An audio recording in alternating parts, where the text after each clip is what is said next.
cravings og Jollibee. So wala pa man tay budget, so nagpalit na lang sila mama og manok din among fried chicken.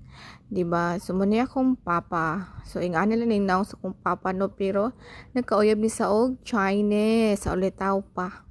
No? Ingani lang gini siya, pero maay kini siya mo discard sa kinabuhi. So nara akong mother, akong pinaka-cute nga mama. Nindot kay sa feeling nga kauban nimo imong ginikanan, no?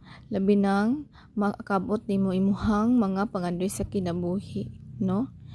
So dapat gid atong i-treasure ang atong mga ginikanan samtang kauban pa nato sila, no? I-enjoy nato ang mga panahon nga ato pa silang makauban. Perbigyo gaampo sa Ginoo nga tagaan sila og taas nga panahon ug kabasog sa panglawas para makita nila, no, ang akong pagkabot sa akong mga pangandoy puhon-puhon, no. Then isa pod nga ga-vlog ko para pod mahatag nako sa ilahang mga gusto, no.